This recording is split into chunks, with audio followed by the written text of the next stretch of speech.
I'd like to welcome each and every one of you to the Shaping the Future Innovations for Youth event. So, ladies and gentlemen, thank you so much for joining us. For those who don't know me, my name is Nxasana, and I'm the Special Projects and Partnerships Manager at the German North Foundation. And for those who do know me, my name is still Nxasana. So, ladies and gentlemen, and our non-binary friends, I'd like to welcome you all once more. And yeah, this will be a great occasion. Most of you might be asking, why are you guys here? Why did you coding here? Right? You didn't see any poster, right? Because now every event, you need to put on a poster, social media, LinkedIn, here's a link, sign up here, right? And we didn't see none of that. The intention for you to be here, it was a curated event. You are here because we get you to be here, to be part of this conversation. You are here because as the German Law Foundation, we see the power of collaboration. So as I think most people think foundation or trust, I think we give out money. So unfortunately, we don't do that. We partner with organizations to create impact. So we are here today to basically share that this is the kind of impact that we have. We understand the impact that you have. Can we then work together to collaborate? So ladies and gentlemen and our non-binary friends, the first person I would like to call up today is our director, actually assistant director of learning and impact. That person would be able to share our impact and possibly frame today's conversation so that we're then able to bring out your voices. This is not a one-way conversation. This is a conversation that we want to have with you. So we have asked our panelists to also stay behind so that you guys are able to have conversations with them. So it's not one of those right? It's a conversation where we want to hear from you and co-create. So as you all know, in our culture, in Africa, we always have what we call imbizo, right? Or agriculture. In essence, that says we value having conversations, and we've been able for years to connect with one another, share ideas, and come up with solutions. So the call from us to you is that please share your ideas. We don't need to reinvent the wheel. So help me welcome our Assistant Director of Impact and Learning, Khuselwa Mxatule.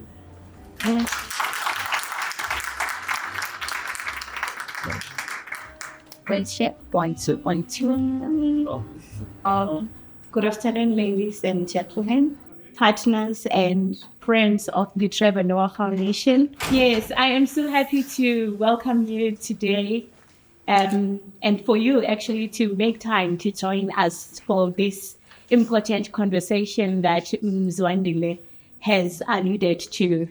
And as the Trevor Foundation team, we are truly humbled and honored that you could take time off your busy schedule and be with us today. And I think as Nxasana indicated, we have called you in here today because we want to restart conversations around reshaping the future of education in South Africa. And I believe everyone in the room here has played a part in terms of improving education, in terms of improving learnings in different aspects or different approaches in which our organization actually take in creating this impact. So we are not only here for that, to have that conversation, but we also brought you here today so that we can also officially launch our 2023 annual report. I'm sure when you were welcomed there, you saw that we had prepared a distribution of limited, those are actually limited copies that we're only going to have for this report. So you're very lucky to be here. So we are pulling an Oprah on you. You all walk away with a copy. So with the launch of this annual report, we would also like to share as well as showcase the work that the Trevor Noah Foundation has done in the past year. And I first want to also take this moment and congratulate the team as well as the partners of the Trevor Noah Foundation for the great work that they have led that contributed to the results as well as the impact that enabled us to be able to put together this report where we can showcase the work. So can we please give the team and the partners a big round of applause? So in the report that you have with you, you will see that we have filled it as lean in, then step back. This is the theme of our 2023 annual report, and one would wonder, what does that mean? So this theme has significance to us because we have reached a point in our interventions where we can confidently shift the role from the one of taking a lead in our interventions to leading from behind. We have reached a point where we can confidently stand back and observe the long-term benefits as well as the impact, the self-sustaining model that we have employed in the work that we do, in the way that we design our interventions, in the way that we implement them. So as you go throughout the report, you will note examples of success stories, and you will see how we have showcased the strengths as well as the abilities of our partners now to take the leading role in moving forward. So in line with our self-sustaining model, we believe in the power of collaboration, as Nxasana has mentioned, and we also hope from this event we can start fostering new strategic collaborations so that we continue co-creating solutions that have proven to work from the various interventions that you also lead in your respective organizations. And given the complementary nature of the work that we do, as well as the change that we want to see in education, we believe in the strength of replication through partnership. And one of the topics that we will be unpacking from our panel discussion is the issue of replication as well as scalability of successful interventions. So in the same radar of creating solutions for better education, today we are also joined by individuals who are highly knowledgeable around this issue of creating innovative solutions and also scaling them up. They have kindly accepted our invite to join us today so that they can share their experiences, their learnings in terms of coming up with innovative solutions. And that discussion will be under the main broad question, where do we see the future? So I've been entrusted with moderating that discussion, and I'm so excited to introduce our panelists for this conversation. We have Mr. Sizwe Nxasana, we have Ms. Shalane Yuen, and we have Mr. James Donald. Can I please kindly ask you to come stand by me so that I can introduce you to the audience and they see that you actually really sure. I'm not making empty promises. Great. So Mr. Sizwe Nxasana on my left side. I think you all know he needs no introduction, but for the formalities. He is the founder and the CEO of Future Nation Schools and Sifiso Learning Group. He has joined us today to share his expertise as well as knowledge around the integration of education, Edtech solutions in education, and as well as entrepreneurship. So we look forward to engaging with you on that. Speech. Yes. And thank you. And the second person on our panelist is Ms. Shalane Yuen. And she is the founding managing director of the Trevor Noah Foundation. And I would like to make my communications manager proud here. I've said she is the founding managing director. So there was. And she's joined us today to share her experience around the replication and scalability of innovative solutions. As you're here, you know the Trevor Noah Foundation is big on innovation. Who else could we get to talk on that other than Shalane? So please give Shalane a big round of applause. Last but not least, we have Mr. James Donald. He is the Executive Director of the eTube program, which is the Department of Basic Education's national program. He is here today to share his expertise on employability, entrepreneurship, and how they actually interlink with education. So as we move up the stage, taking our seats, please continue to give them a big round of applause. In fact, you can see them in the footing sitting. He's quite on fall.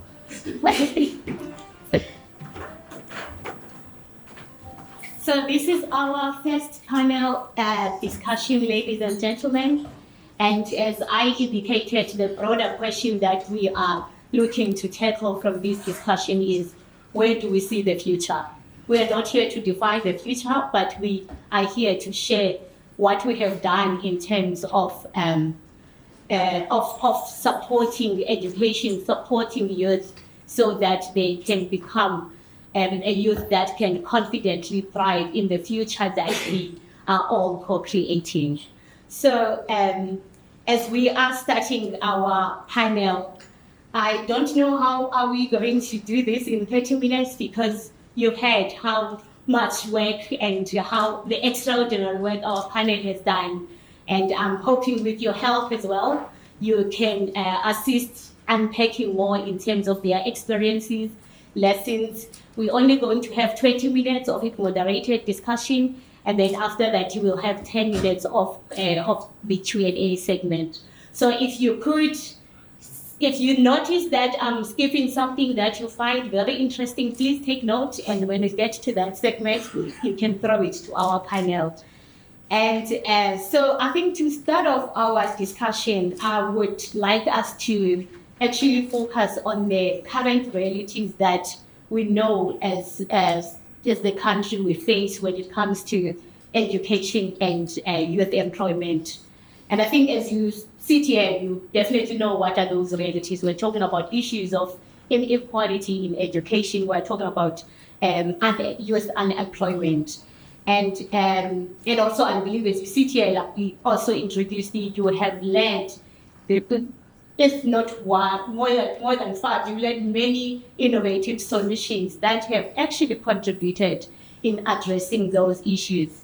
And following the successful launch, as well as the realization of the results that you want from those small-scale interventions that you led, there is also a bigger question of scaling them up, replication.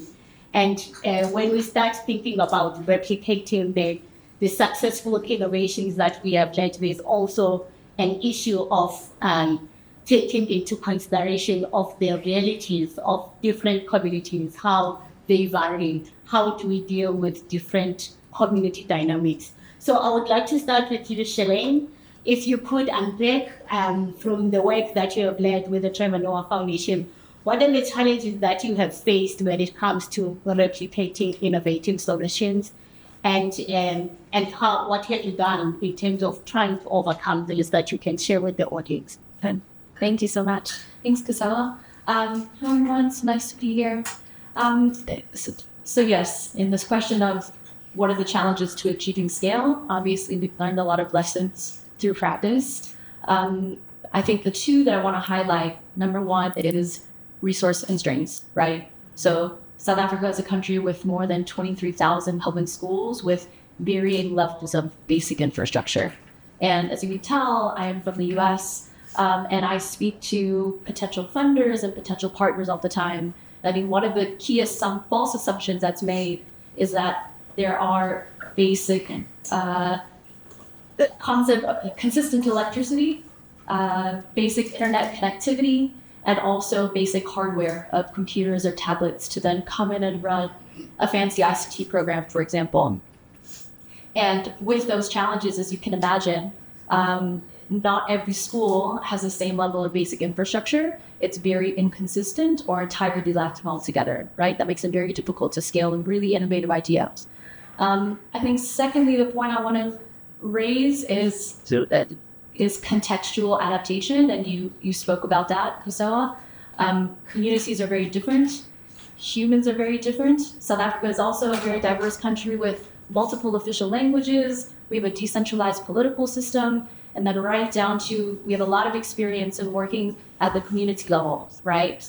Each community is different, each school is different, and then within each school, it might come down to the principal that runs that school to then make an initiative successful or not. And while adults are varying in personality, we're also engaged with kids. And if you're a parent, as am I, we know that kids have different interests, personalities, and moods, and they change multiple times per day. So all of those factors make it really difficult to scale a similar framework over and over and over again. I think last point is, you mentioned we work very closely with implementing partners, and we try to convene our partners often, and we have communities of practice to learn together and learn from them. And many of the challenges that they face are around that adaptation point.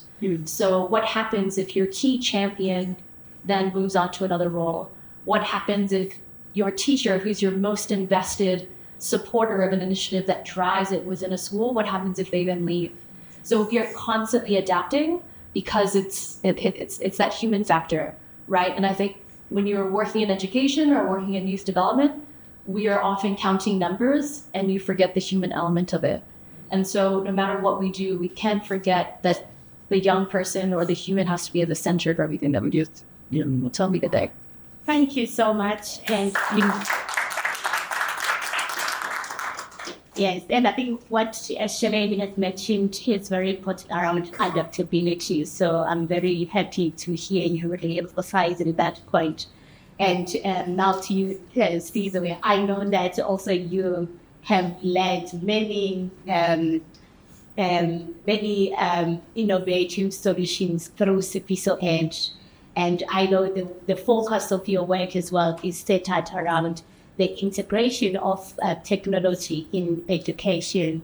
And as much as I would like you to also focus on these paradigms of replication and scaling up innovations, I would like to throw in a spanner for you because South Africa recently became one of the countries that officially adopted coding and robotics into the mainstream curriculum. And I know you are in the forefront of probably celebrating and pushing for that. But then as you are sharing the experiences that you have had when it comes to challenges around the replication, I would also like you to touch a bit on where do you see these challenges actually being, it's also a challenge in terms of this nationwide innovation that has been adopted. Right. No, thanks very much. So I think maybe to frame particularly the area of integration of technology, I'm really probably one of these very few privileged people to work across the education system alongside both basic education and higher education. So I can humbly say I have a helicopter views, but I'm also in the classroom. I came from school this morning before I came here, so I teach. I'm a qualified teacher, by the way. And I've done a lot of research. I'm doing my PhD of education in Denmark, but my research topics are around the problems that we face in this country, from mathematics education to technology integration to project-based learning to matters of language. mother tongue-based bilingual education. So, and I'm also very privileged to be as a co-founder of the National Education Collaboration Trust, who are in more than 20,000 schools in this country now, as well as a founder of Shalane Student Financial Aid Program, which funds students from poor backgrounds. And just those two programs have raised more than 6 billion rand in the last 12. So just to talk about, very quickly, the challenges, but also the opportunities, because for every challenge, there's an opportunity. That's one of the reasons why I decided I wasn't going to sit on boards of companies and so on. I was going to roll my sleeves up, get involved in education, spend time in the classroom, teach grade 2s, 3s, 7 and 8s and 12s, which is what I do. I teach them about mathematics and money and all of this. So I have right now, talking to someone, I've just started a teacher college now. So we're training teachers on project-based learning. We started with the Gauteng flagship schools and schools in specialization. So I train teachers as well now. And just talking about it, the fundamental problems that we have, like in anything in this country, great policies and interpretations of the problem. But when you look at education itself, and I'll just tackle 2 issues before I get into technology. The issue of mother tongue-based education is a particularly important issue. We talk about our children coming into meaning by age 10, but when you look at the root cause why it is so, it's not rocket science. Indigenous languages are used from grade R to 3, and then you have a transition to the language of learning, teaching English from grade 4. By teachers who are not prepared for that transition, who are 85% not English first language speakers, teaching to 85% of the children who are not English first language speakers. And that causes major problem when we haven't built the foundation, even of indigenous languages in the foundation phase, in other words, grade R to 3, with no material and so on. And the ability of teachers to deal with that content. So trying to solve that problem, and I'll come back to it later on. Secondly, so when you look at just that problem, it then, as we all know, language transmits knowledge, and because of this LOT of English, as an example, parents from grade 4 are completely disintimidated. They're not included in the education of their children. And therefore, education, as we all know, happens at home, happens in communities and so on. And the colonialists win all the time. And this applies for the rest of the continent, because we are either French-speaking, English-speaking, or Lusophone-speaking. So colonialists can sit in Europe, they just know, African people, we've got you. We may have left your country, but you remain just a slave, because that's how you get taught, and you can never really transform your education system properly. And that leads to other complications, mathematics. In this country, I've just done research, which I shared at the DBE result this year. Only 6% of our children, out of 700,000 that wrote matric in 2023, 6%, 44,000, and work out the sounds. Pass mathematics, core mathematics, not maths. And it's pass mathematics with 60% plus, which opens your avenues as an entrepreneur for any of the programs at universities, especially the STEM projects, the programs. So you essentially say, and out of that 44,000, only 23,000 are African, right? Must produce doctors, engineers, actuaries, data scientists, and all that. So that's another major problem. I can talk until the cows come. So, but having said all of that, the curriculum reform and what the DBE is calling curriculum strengthening is showing some progress. And a number of things, the migration of HR development from DSD to DBE, very positive step. Introduction of subjects like coding robotics, very positive step. The introduction of the 3-stream curriculum, technical and vocational, very positive step. And not just through Sifiso that in group, through the other entities that are formed or involved in, we're now supporting government in all of those throughout the country. So I'm just saying, in the midst of a lot of negative stuff, the positive things. Just on mathematics, we've now mobilized about 30 different partners to work with us on solving, including Nxasana Foundation, we're in discussions with them, to solve the maths problem from curriculum, how mathematics is taught and so on. So in solving that problem. So I'm just saying there are green shoots. We, through the NECT, have walked in 20,000 schools now in public schools, just getting the teachers to do the basic, just cover the curricula, give them lesson plans, curriculum trackers and all of this. But we're now moving to the stage of the new education future. So I just want to stop there and say coding robotics must be located in the broader ecosystem that is not working. It helps quite a lot, by the way, in teaching even subjects like mathematics and creative arts and physics and so on. Because when you're building, there's a coding part and there's a robotics part and there's digital citizenship part. So when you look at all of those, they're important because they start to prepare our children for the future. And at two generation schools, our children, by the time they finish, they have Java certification, they have Python certification, they have C++ certification. They can start already making a living for themselves and their families. I promised you enriching in science. How was Thank you so much. And now we move to you, James. I would like to also hear your views actually around the same issue of replication. I think we've heard from Sizwe about, engaging government and making sure, and I believe you are within government, the program that you lead. And in terms of tackling the issue of replication, but I know with you, it would come from the context of scaling innovations around employability, like entrepreneurship.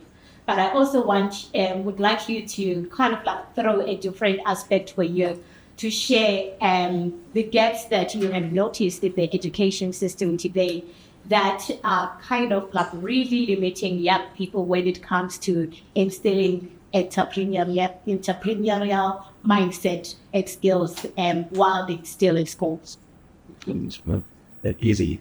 I can tell you yourself. Thank you. I think, to what Sizwe was saying about the colonialist, if there's a problem with South Africa's education system, it's that the colonialists are still winning. And I'll explain to you what that means, because there's a solution on the other side of that we're all working on, that you can leave here today with differently. Because colonialists are a certain way of thinking. They're an era, they're a mindset, they're a culture that was solving certain problems, the Victorians who built the subways, whatever. They were solving their problems. Part of their innovations in solving those problems was slavery, apartheid, We are still living in their mindset. Our education system is built around the way that evolved to solve problems. And to make it not sound too academic, in the 70s already, Steve Biko made a famous speech, right? There's a lovely quote where he says, the West's great gift to the world is an industrial and a military look. Africa's great gift is going to be, in the field of human relations, it's going to be a more human face. Now that's a lovely quote, perfect example of cultural appropriation if someone like me uses it, because it was said in the context of saying the West's obsession with solving problems at the cost of relationships, at the cost of the spiritual, is what caused, ultimately his death, And he saw that then, right? Now, what happened there in Joburg, we're all sitting here today, right? How did this become, the biggest economy in Africa? People came here, so they come, the PhD academic experts around that. I was trying to get to innovation to your point. They came here to get out gold, right? Getting that gold out to look at GDP, it took labor, it took capital, and it took productivity, right? People leave out innovation. There's all this research about innovation drives 30 or 40% of that. The gold outside underneath Joburg would basically, if we made a ball, it would be twice the size of this room. Basically not valuable at all. The innovation it took to get it out in creating the financial systems that still extract our money to Europe to get, the isiZulu like hustlers that came and ran cleaning. Those things happened. We then had a labor shortage till the 70s. What should have happened was like Australia and other places where people should have gotten more money. So our educational system now, we should go back to that focus. Not Ubuntu in the easy sense, Ubuntu in the real practical sense. We don't need to retrain teachers. I mean, we do, but retrain it in a different mindset. So what we need is a different mindset of what our education system needs. We'll talk about in other questions. There are mechanisms, things you do, right? And then there are kind of the tools you use. So project-based learning, for example, the way that teachers get promoted, but the mindset, right? And the mindset, someone said, Lekgotla, was a Jew. So if you look at like the history of the Basotho people, right? Only like, man, arguably drawn by Africans, so Mshwesh, right? You know where the name Mshwesh comes from? Announcing I'm butchering it. Mshwesh. Do you know where it comes from? It's the sound a blade makes when it slits the throat. So he was a warrior. He was known for being a warrior. But he brought a new technology, a new innovation, a new way of organizing around solving his problems, the Lekgotla, right? Which was built on things that he'd learned. You can still go talk to the King of Lesotho, right? So he learned how to make decisions in different ways. The DBE is incredibly successful at the game it currently plays. The kids that started in 2010 as grade 1, when they finished the trip 3 years ago, were the most successful class matriculants ever in absolute numbers and how many make it, how many went to university. That's still not enough. We have to fix that. But we have to allow every young person, and this is the exciting part, the goals that we have to get out. Required highways, required financial structures. What's the new goal? It's the path 9-year-old Sizwe walks from today to finding her life when she's 19 years old. That's the new goal. So we have to build that infrastructure. How do we make a highway? Because we don't know what that kid has to do. We don't. 3 streams, those things. We have to do those things. But how do we have a mindset that says, let's solve that problem, like solving the maths problem? Because every school has to solve that problem themselves, right? It's got to be solved at a local level. And start with the mindset. Absolutely. Thank you very much. Good. I think we can be sure that next time we are having a political debate, we also already have, some of the panelists that we can still make use of from this panel. So thank you so much for those views. And I think now to move the conversation forward, I would like us to start looking at the solutions that you have learned. And I think as we are, of course, focusing on innovation and how these innovative solutions can change the future, we are here today to discuss how we are going to change the future. How are we going to shape the future of education, the future of young people in South Africa? I would like if you can just reflect on the solutions that you have successfully led through the different, and I will you have a lot, and you've already touched on them, but if you can unpack those successful solutions and some of the learnings, I think mostly the learnings that you have seen from those, and how those learnings can be best taken forward if we are replicating these kind of solutions. Should I start? Okay, but yeah, so again, when I left corporate life at the end of 2015, I wanted to solve at least 4 problems. Those are the problems, how I defined them in my head.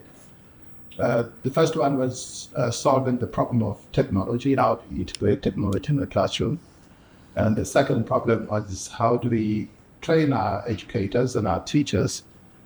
The third problem was a language problem. The fourth problem was how do we put partners together to help, because I can never solve the problem, I know, but how do we mobilize partners together to work across these problems? And so I think, it's work in progress. One of the lessons I've learned is that it's just education is complex. It takes very long. 30 years of schooling at least, 15 if you add grade RR. So it takes long to see your results. And it can also take a lot of money, but it's mainly people how you actually work with people to change attitudes to the point that donors make. So, as that's indicated earlier, if you look at the NCT today, the Minister Sifiso is my deputy. Now we have a board meeting on Tuesday to address a lot of the issues. Obviously, it's really great. She's young. She's open to ideas. I've already met with her a couple of times, and we're discussing how we solve the problems through the NCT now. From how we continue to strengthen the capacity of the state to do what it's supposed to do, migration of esteemed, Christian curriculum, mathematics, language issues, all of the infrastructure. I mean, we've helped almost eradicate the people twins now through the NCT, mobilizing partners to do that. So that's one part, and it's really successful. We raised 3 billion rand through the NCT over the last years. And it's not just the money, it's how now districts and teachers are able to cover. When we started, we were covering about 30 to 35% of the curriculum. Today it's more than 50%. It's going towards 55% of the curriculum, from foundation phase to FT phase. So very successful. We have teacher unions, a part of the structure, organized business, part of the structure, civil society is part of the structure, and we have government as part of the structure. And we co-fund the funders of business and government. So that's where the QP comes from. We now get an allocation from National Treasury as the NECT. So my colleagues were in Cape Town yesterday, on briefing politicians about where we are and what we're doing. So we've done a lot of work there. ISFAP, which is about, I started ISFAP when I was frustrated at NSFAS. I would like to tell, I went to come, here's a problem, here's a solution. And I said, okay, fine, go ahead and try the solution. Like, fine. And that's why I did that. His partner now funded, and it's 4,000 students in critical skills in the country, engineers, data scientists, doctors, you name it. We fund them. Again, we've now brought government into that structure. And hopefully, we've built a platform that can actually solve the NSFAS problem. That's how big it is. We've got all the banks, insurance companies that have helped us put that structure together. It's there, right? So, and Future Nation Schools is now at a very practical school or classroom level. That's why during COVID, my wife and I did Teachers a Geek. So our qualified teachers, that's why I'm doing a PhD, to do research on these topics. So in the classroom, what actually happens? What do teachers actually do? Future Nation Schools is based on project-based learning. Future Nation College is based on project-based learning. So we're training teachers on PDF. We've been doing that in our schools for the last 7 years. So we're experts in how subject integration, curriculum mapping, assessments, and all of these actually works in the classroom. Now, taking us through the public schools. We started with the schools of specialization in Gauteng. We're working with those. And yes, it's still sort of heady days, but we're making a lot. We started a publishing company. We publish books by indigenous writers. I have 2 grandchildren who are English speaking, one set, another set, and very speaking. So I couldn't even read proper books to I'm a teacher of voice, right? So I read books to my vendor-speaking children or my Ndebele-speaking children. So what do?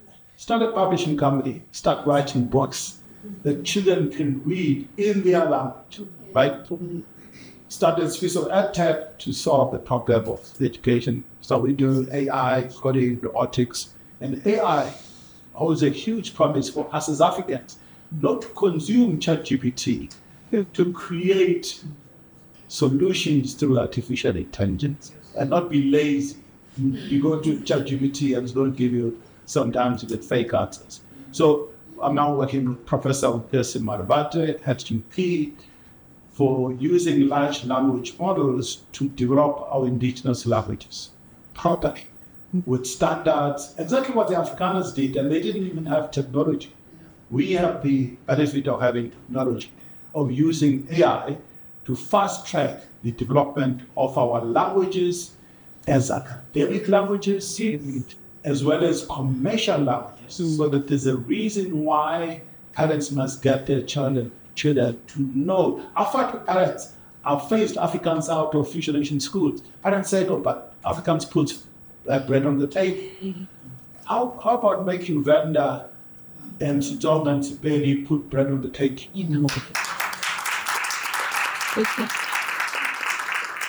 That kind of closing stand. And it Yeah, so, yeah. I think so for you.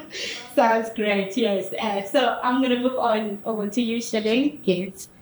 Nice. Sorry, we're gonna have a cough. So I think what keeps us awake a lot, and what the challenge that we're constantly trying to think about, is how do we ensure that no matter what initiative we are implementing, right? In Kulani Schools program, we have initiatives and also supporting literacy through mother tongue languages, AI and robotics in partnership with Sifiso Edtech, psychosocial support, digital skills, career guidance. But the one thing that connects all of those initiatives together is that we are intentional about ensuring that those initiatives are co-owned by community, that they're co-owned by the school, right? Because especially given our name, right? We do have a name that, let's be real, that people recognize. It is a high-profile name, and we want to be very careful about that power dynamic so that we don't create the sense of dependency on Trevor Noah Foundation for a long time, right? Our role is to come into a school and increase the capacity so that our schools can then carry on those initiatives sustainably. I just want to share, because we were in a room just this week listening to the initial impact findings from our Faranani infrastructure project, which is our infrastructure initiative under Kulani Schools program. And that program essentially upskills 100 young people from a community in construction certified skills that include construction, masonry, and plumbing. Then those young people then use their skills to refurbish our Kulani School program schools. And we're also building 3 new community halls, right? The 3 main achievements of that project, number 1 is improved infrastructure, which I think is given by the design of the program. It's the increased skills and employability of young people, which again, I think is great, but it's also by the design of the program. The last piece was there is evidence that that initiative is being co-owned by the community, which means that after a few years, those assets are still being maintained by the schools and by the community. And there are some things that we did right. For example, using schools at the center for advertising the job opportunities and collecting CVs. So they were part of the recruitment process. Creating a steering committee that included members of DBE, GBE, the experts, the architects, the quantity surveyors, so that they are at the forefront of creating decisions with us in terms of schools, how are they refurbished, what processes do we follow. But yeah, for me, that last piece of creating co-ownership in communities is really key, and I think it's much harder to do. And then to go back to the scalability question, we're still learning, but I imagine that hopefully this project will then be a roadmap for others who want to do similar youth-led initiatives that can be applied to infrastructure, that can be applied to literacy. Maybe we identify, what are those minimum non-negotiables that need to be part of the framework? And then what are those variables that we then need to be flexible and constantly adapting in each community? But it is a learning process. But I think that piece of co-ownership and ensuring that there is no dependency or limited dependency on you as a funder, as an implementer, is really key from the onset. Great. Thank you so much. James, you still remember the question? Yeah. So, for yourself, if you were to think we want to collaborate, we'll talk about that, right? It's very hard, very, very hard to collaborate, especially for NGOs. Right? So business in different ways, they invest because they're incentivized to in spaces to innovate and collaborate, whatever. The Germans are famous for it. There's a society about door hinges. Any company that makes a door hinge spends X amount of money on a conference about door hinges. So the chance of there being innovation in door hinges is pretty good. The investment capacity in our education ecosystem has been really weak until people like the NECT fundamentally changed it. And it wasn't a one-sided thing. There were innovators. If you think of the most powerful entrepreneurs in our democracy in some way, they're the people who write our constitution, the policy writers. Right? They created this software that we're trying to live out. Right? And to achieve our goal of like a just society or a constitutional world, we need to just have the mechanisms now to bring that to place. So what happened with our program, was a useful example on innovation, is the department, through some different processes, HRDC, they made a commitment that by 2030, every school in the country has entrepreneurship education and social entrepreneurship education in every subject at every grade. And then there are 4 key performance indicators. It supports foundational learning, maths and literacy. Teachers get a new mindset around pedagogy, active-based learning, blah, blah, blah. Businesses, local businesses connect better to schools, and the curriculum is strengthened to make this stuff coherent. Right? Now, governments, this is the fun part, governments, where it indicate the rural people, what you said in your reports, the ministers get audited. The Auditor General looks at their finances, also looks at the targets they said they would achieve, which is amazing because there is a target that says 24,000 schools have started the journey by 2024. We've hit that target. Do you know how hard it was to do that? But it opened different doors. But it's so difficult to learn which of those schools are really actually enabling their learners on that journey. It's almost impossible to learn from the top because even the best people in the system are terrified of using that data to learn. They can't use it to learn because it's, have you proven its worth? Not, is it working? Let's fix it. Is it working? Let's fix it. Is it working? Let's fix it. To start a school, that's how they do it. But from the top down, it's hard. So what we were asked to do, which is, again, I think the confidence the ACT built and the kind of leaders that were in a stable environment with the unions in the department, like we underestimate that stuff, is we were asked to create an MOU to 2030 for a non-profit purpose-built to help this program succeed. No money connected to that. No, it's the job of the provinces and the departments to do it. Because Mary Croft says it beautifully. Now, the minute you help a district official or a teacher, particularly a good one, they will stop doing something because they're doing too much. The minute they stop doing something, you're destroying capacity. So we went to this big thing, how we supported, we raised a little bit of money, we got some support, we collaborated with the NECT. And what we've learned since is basically this, that when we say entrepreneurial mindset, okay, I need help from all of you. What does that mean? Because we need to reinvent this. It means the natural desire of 3 or 4-year-old has when they fall over to stand up again, when they're curious to ask to what. It's curiosity, right? And have you noticed, as that gets older, it turns into a natural desire to help. The Ubuntu thing is hardwired into us. We have these evolutionary things. Our brains go slowly. My son in an Afrikaans school went to an Edtech video yesterday. He practiced a beautiful speech about Pokemon. He was like, Dad, Pokemon teaches me how to overcome things. I want to tell these Afrikaans people, blah, blah, blah, blah. He hates speaking Afrikaans to me. The English kids got no coaching or support. I found out 2 days before the Edtech video, he had to go and speak. He practiced it. He was so proud of himself. It was a monologue, which means it could be someone else's speech. So he went to ChatGPT and he said, you are Professor Oak. You convincing teachers that Pokemon is great. And he practiced it alone. He went to the school. He started, the people were helpful, but they tried to prompt him. He got more panicked, He completely froze. His hands were like this. And he started crying and he said, his brain was like, oh my God, the lion is eating me. His brain wasn't evolved to understand that the danger wasn't real. Right? So our brains are constantly fear and threat. And people always quote, you'll correct me if I get it wrong, Einstein. There are lots of Einstein quotes. Google them, they're almost all not Einstein quotes. The one that generally is someone said to him, what's the greatest question? Or what's the most important question? And his answer was, is the universe hostile or is it friendly? Now, our culture, the things we learned before the corona, blah, blah, blah, was that it's friendly. That there are ways to work together through marriage, through whatever. So the thing that we learned is if you want to have an entrepreneurial nation that helps every young person learn to thrive, we must nurture that thing from the beginning, that helping someone else, solving problems better, making their life better, that's your life, that's your career, and you'll find work doing it. Right? And then what you do is you allow teachers to be a little bit more entrepreneurial in the class, because it's so hard for them. Like I spoke to one of your founding principals when you started, and she said, Sizwe paid us money, we went to California, we saw stuff, it was amazing. We came back, we have a month every year to plan our year. I tell you what, that's all we need. Inspire us, but give us a month to plan our year. Every school in the country will learn to do that if you give them time. So then just the thing to understand is we're trying to think now, okay, so what do learners need to succeed, develop that? They need opportunities to connect, learn, and innovate again and again and again. They have to build that skill, right? How do they do that? The curriculum actually kind of allows for it. The curriculum strengthening process is a wonderful way to do that. And the understanding of how children learn. They must feel safe. They must do active learning. They must get access to support. They must develop their social emotional skills. All that stuff is happening, which is amazing. Teachers then, how do we help them figure that out in their class? And so we have 3 levers we're trying to talk, right? The first one is to try and make sure that the institution, government, the rules, the teacher's day job must incentivize this stuff.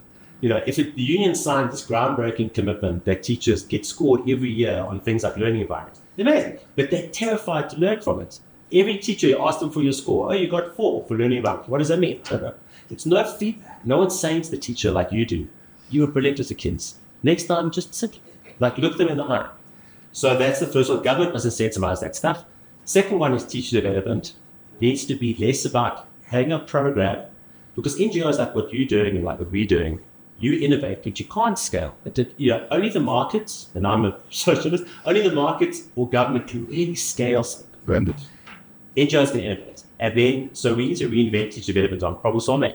This come out there. And then the third one is teachers, those entrepreneurs in the room. You didn't ego. Oh, dude, I didn't know there was a time. Wow. So quick point, yeah. So an entrepreneur has an ecosystem, right? You go to fancy events, workshop 17 or whatever. Everyone says you can do it, blah, blah. You have this world where you meet people, you swap business cards. A teacher entrepreneur, they're out there. Any school, you can randomly pick 20 teachers. 3 or 4 of them are already active learning, pedagogy. They might be about to retire, but they're solving those problems.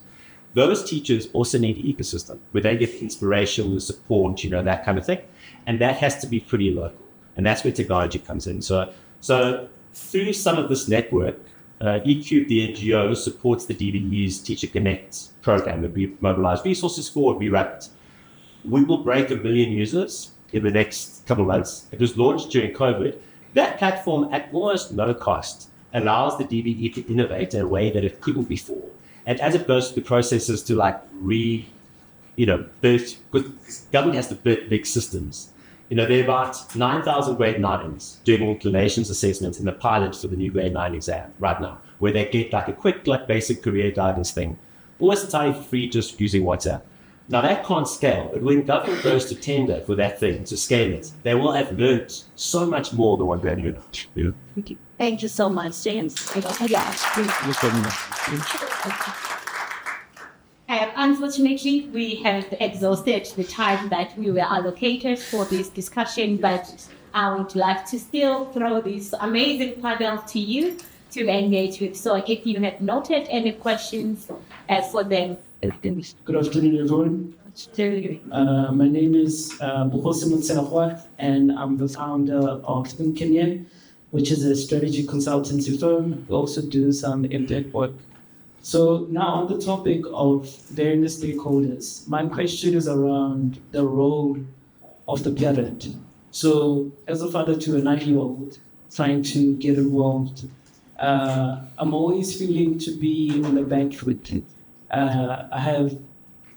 Even with the school, I'm like, okay, what is the overview curriculum of the child? I'm trying to focus on the output. And I can see he's struggling with homework, but I'm like, at the end of the day, do you understand these concepts? So the schools are not forthcoming with the information. It seems like they hold him on to some sort of IP, which I don't think is IP. So what is the role practically as a parent?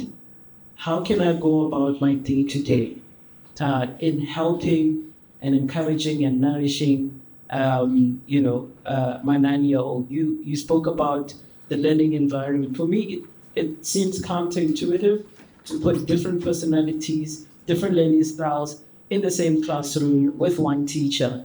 He learns differently. When he's outside in the real world, he thrives. When he goes into the classroom, they're struggling, which also messes with him. Like, is he struggling or is he not? So the role of the parent, I suppose that's the question. Thank you. My name is Shalane from Funda Wande. Really exciting conversation, and thanks, James, for what you said around just the fact that, governments and enterprises can scale, but it's really difficult when you're working within the development sector to actually think about that. I think one of the questions that I would like to ask, and I'm hoping you and Sizwe can actually answer this, so whoever feels comfortable, is around just the role that we can play in ensuring that we actually scale things that work. I think the conversation quite often is around what's the thing that you do take to scale, and very often there isn't any proof of concept that's there. And then it becomes like, who's connected to who and who's closer to who.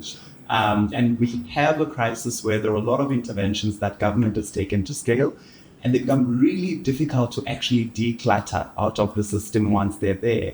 So it's quite critical for us to think about scaling things that do work. So as we think about this kind of replication conversation, how do we create measures or put measures in place to ensure that whatever we induce into our classrooms are things that actually are known to either shift the dial when it comes to learning outcomes, or they improve teacher practice and whatever they can do, but at least they need to have some kind of evidence of they work. Good afternoon. My name is Esteemed. I'm from Activate, so we do capacity building of young people. But I do wear another hat as a parent and also someone who's very passionate about education. So I'll speak on that one. Is in 2014, I knocked at 5-6 schools in my community where I grew up. I said, give me your mental science students, give me the best. Give me someone not the best. And because I've always fundamentally believed that it's not the inability of learners to learn, but the kind of environment that they have to operate within. And we signed them to do maths and science jams for them unfunded.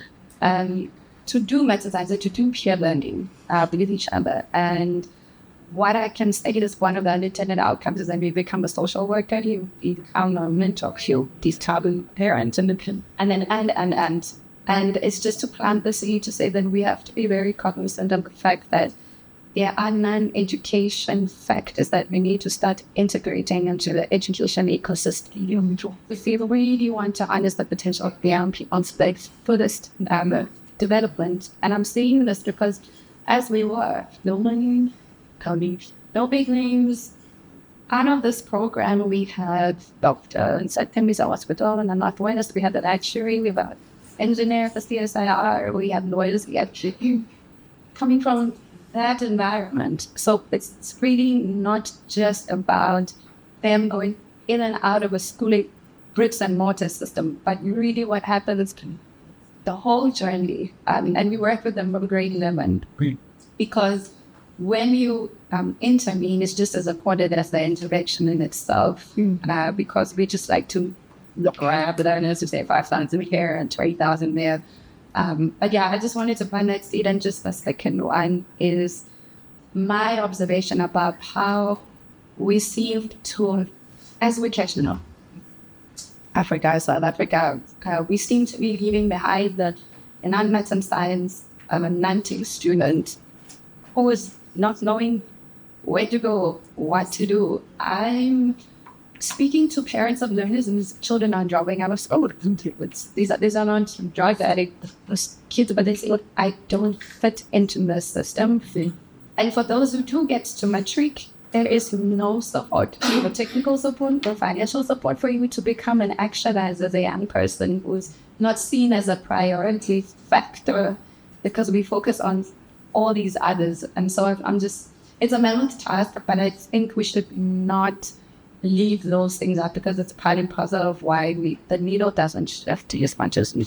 Yeah, so I sort of made reference, just starting with Jose's question, made reference to how the architecture of the schooling system, particularly issues around language and so on, excludes parents. And because, the parents are not sort of part of the learning process. You suppose schools have SGBs, but actually when you look at what SGBs have become, they're not what is really supposed to be in terms of parental powers. So there's a big issue. There's really a big issue there. It's really NCT will try to solve the problem. It's not there yet because unfortunately there are many different SGB organizations in the country now, but you find that they have politics within them, and things don't work as they should in terms of the proper role that parents should be playing in letting off their children. But on a small scale, in fact, we hosted the Future Talk webinar last night on Coding Robotics and how parents can support their children and be involved in making coding robotics fun, demystify it, and so on.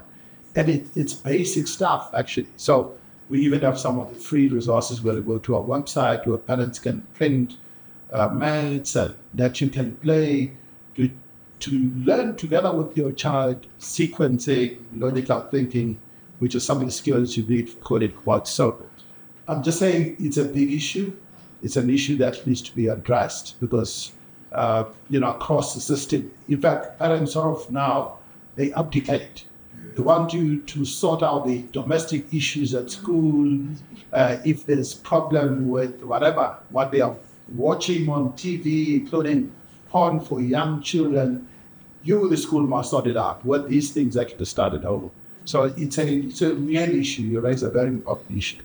And so that is, sorry, I'll just cover this quickly. So that is a question around scaling. My own experience, having worked around scaling in the last 11 years or so, is one, a lot of the stakeholders outside of government don't know how government works. They don't understand the political economy, how do policies get developed, how, even if you talk about curricular development, as example, how does it work, how does it happen, problems around change that may happen in government, or new innovations or ideas that you may want to introduce in government. There's a whole system there, and you need to understand it in detail. It's taken me a while to understand it, and now get it. How you work with officials in a non-threatening way, because they sort of see you come from an NGO, you come from private sector. That's right. And without realizing, and there's always this thing in the government, the system is big, right? It's very big. 460,000 teachers, 25,000 schools, are ran companies. That biggest company are ran at 63,000 people, right? And you think that's big, with 2,500 branches. Yeah. Wait until you have 200,000. Yeah. So you come as a private sector person with this attitude that you have solutions. Yeah. And immediately, you have a barrier between you and the public officials because, one, we look down upon them. So they already, by the time you just have a conversation, then I've said, we know your time.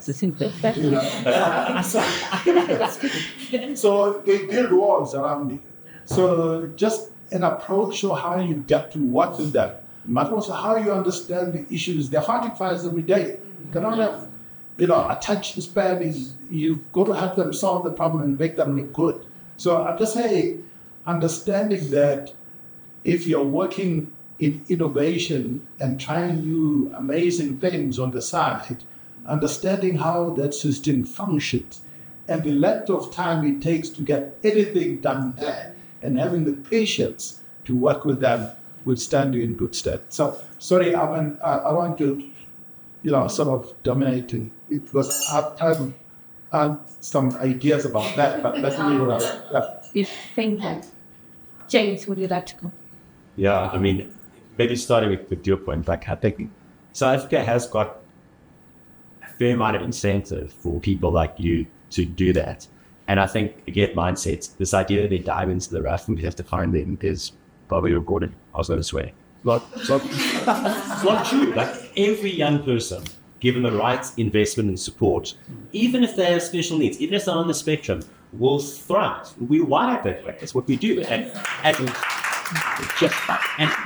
us as South Africans, culturally, are damn good at that. Like, we get that. We need to give ourselves permission to do that. But then you also, what you just said, it's hard. Like, it's hard. So we mustn't forget, I mean, South Africa, you love the numbers better than me, but like, we talk about spending a lot on education. We don't. It's a lie. We don't. Like the average Model C school where parents pay They get between 100 and 300,000 rand a year per kid that they mobilize themselves in wealthy families.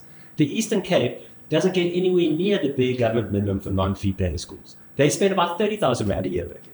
So like just on how much money we spend per kid. Now forget the fact that that kid's family lives 100 kilometers from where jobs are. Even if that kid in Soweto has grandparents who make good money, they bought a house in Protect. Yeah, like how do they get anywhere where their kids, you know what I mean? Like, so just we have to recognize that, and we need to really advocate hard for our government to invest, because we pay off apartheid debt so that we can stabilize our economy. Now we have to invest smartly, but we have to do that. And, you know, there's potential to do that.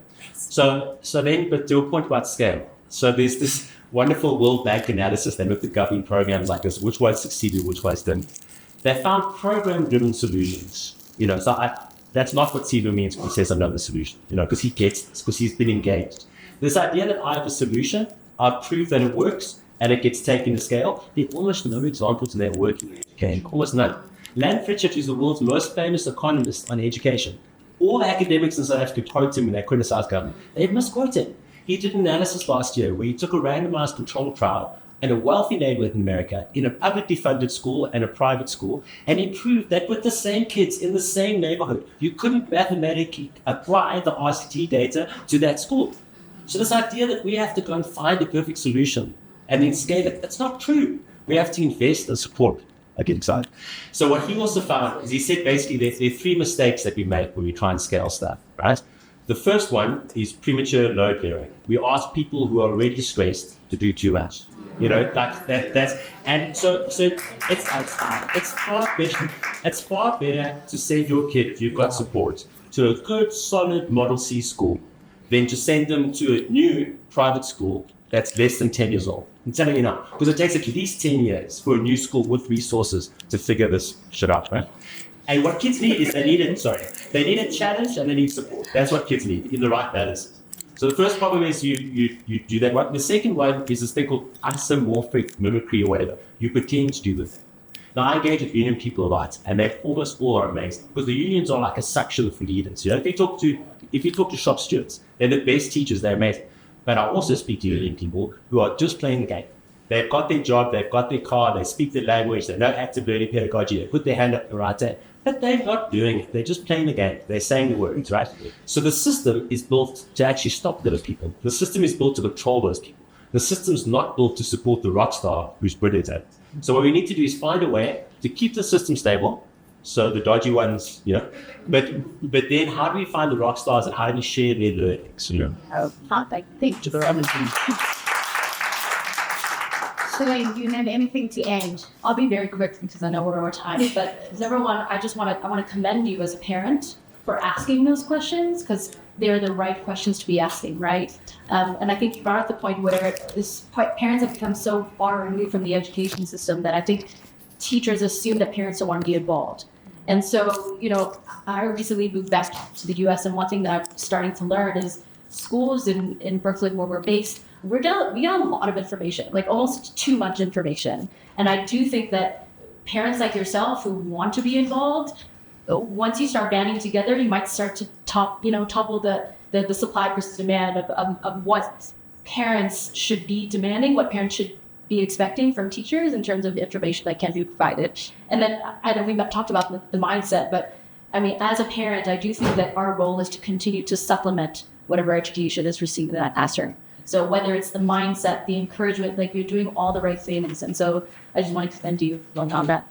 And then the last point to the lady who asked the question about mental health and mental support and psychosocial support, I do think that's one of the first programs that we were started, and this was before COVID, was bringing in a psychosocial support program for learners and educators. And I do think in this conversation between the breadth versus depth, I think those life skills, those human pieces, the mental, they kind of get lost in that bigger story of the race that we're trying to write. So again, like to you, keep on doing it. I think in this Kulani Schools program that we've built, some of our initiatives like Faranani Infrastructure Project, their partnership with Youth Build, we do have life skills built into that program, and it's been invaluable for the participants in it. We also partner with organizations like Columba, who can focus on life skills like leadership. but we need more organizations to continue supporting school. So keep on doing what you're doing, and it's definitely a key piece of the education puzzle. Yes. Thank you so much, ladies and gentlemen, for engaging with our panel. We have now reached the end, and I would like to hand over to Mzwandile. First, thank you to the panel for the great insights. I believe the audience has been engaging with you well, and please continue the engagement outside of the stage, and when we are obviously looking at the networking time, make sure that you connect with our panel and continue those conversations. So thank you so much for accepting the meeting. Thank you.